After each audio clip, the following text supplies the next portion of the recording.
Hola, este video es para explicarles qué son las dimensiones culturales que se basan en la teoría del neerlandés Hofstede, donde propone el cómo podemos analizar las culturas bajo términos más cuantitativos.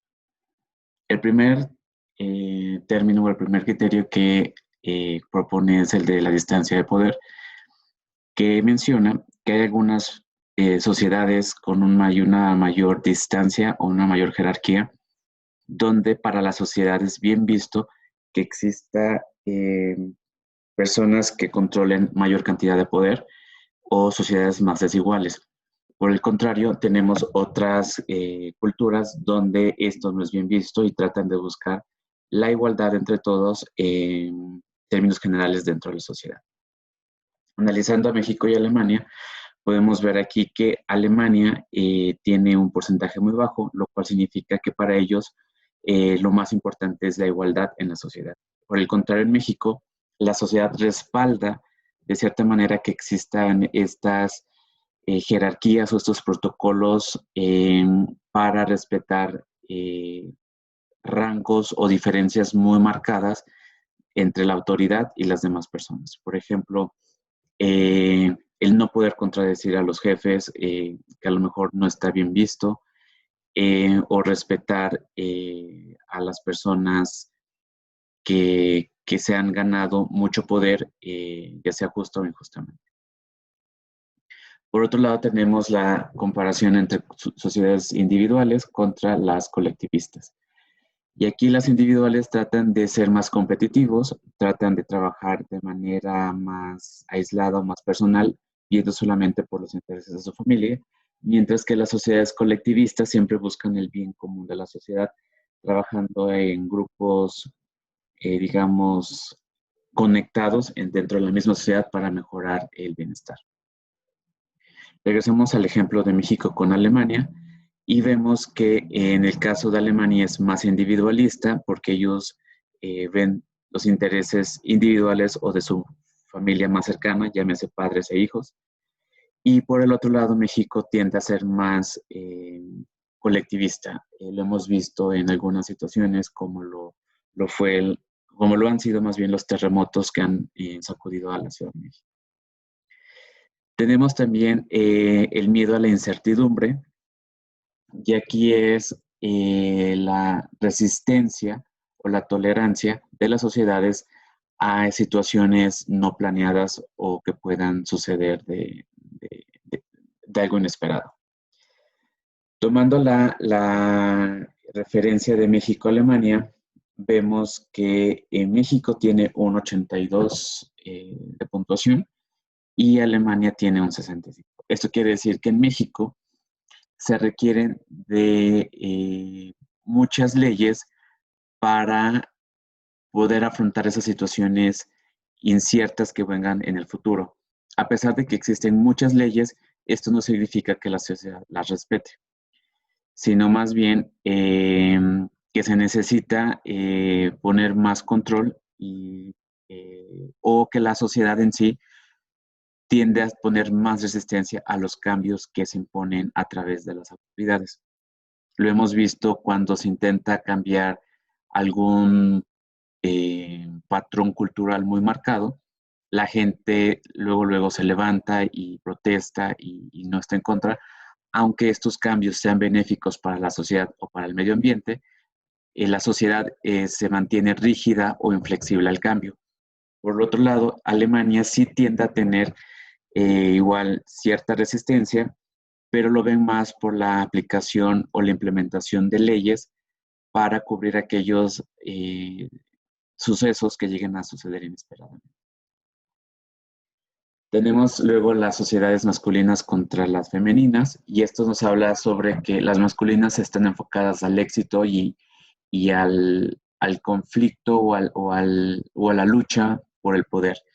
También se menciona o se hace referencia con la tradición de los valores en la que el hombre debe ser fuerte y debe ser el protector y la mujer debe ser más sumisa. Por otro lado, las sociedades femeninas tratan de ver todo con mayor igualdad entre los dos géneros pero también buscan esa comprensión o ese cuidado por los demás.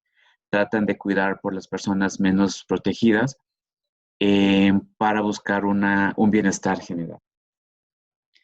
En el caso de nuestro análisis de Alemania con México, tenemos que ambos países están muy similares, tendiendo hacia la parte masculina.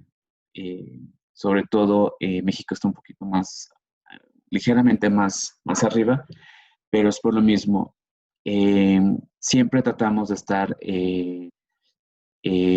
pues ahora sí que envidiando el éxito de los demás, y a veces hasta se hacen como estas metáforas donde le ponemos el pie al otro para que no triunfe. Entonces es como más competitivo en ese aspecto. Alemania sí también es competitivo y siempre se están preparando de manera personal o individual para ser más exitosos que el otro. Entonces siempre buscan el éxito a través de resultados reflejados en bienes materiales, como en casas, autos y cosas por el estilo. Luego tenemos sociedades enfocadas a largo plazo o las a corto plazo. A largo plazo siempre están pensando en el futuro, tratando de ahorrar, de invertir o, por ejemplo, hacer planeaciones de nación a largo plazo, donde se tomen en cuenta si llegó a construir una ciudad o un fraccionamiento, cuáles son los servicios que voy a requerir para proveer a esa colonia o a esos habitantes, y cuál va a ser el impacto negativo que eso va a tener en el futuro, o si eso me va a ayudar a mejorar la infraestructura de la ciudad. En el tema del corto plazo, pues tratamos de hacer todo al momento, no pensar en el futuro, no tenemos tanto la cultura del ahorro, las inversiones.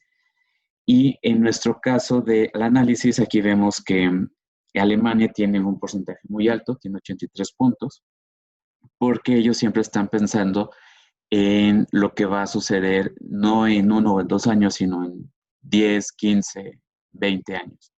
Apuestan, por ejemplo, a temas de energías renovables o al impacto ambiental, que han trabajado en ello durante muchos años, justamente buscando la sostenibilidad de sus recursos.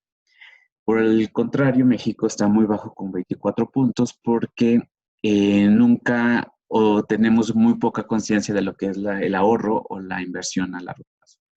Es, Hemos visto esto reflejado, por ejemplo, en las construcciones de ciudades o construcciones de colonias o fraccionamientos, que en pocos años se ven envueltos en problemas de contaminación, de falta de agua, de problemas de abastecimiento de energía eléctrica, o que a lo mejor no se completan proyectos de conexión vial. Y esto es porque no se tiene considerado esa visualización a largo plazo.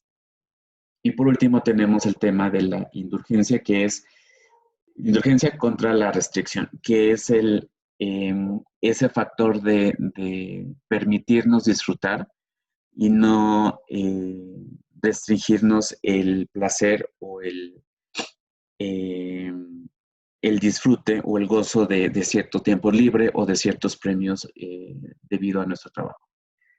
Aquí vemos la diferencia. Alemania pues trata de no permitirse tantos esos placeres de disfrutar el momento, disfrutar la vida, o a lo mejor cada vez que se van a dar una recompensa de me merezco vacaciones, me merezco pasar tiempo libre con mi familia, es muy poco relativamente comparado con México. México, por el contrario, todo el tiempo estamos buscando cómo pasar un rato agradable con los amigos o con la familia. No importa si nos va bien, compramos un auto, nos promovieron en el trabajo, vamos a festejar y vamos a convivir y hacer fiestas y salir. Pero lo mismo va a suceder si nos llegan a despedir o llegamos a tener un accidente.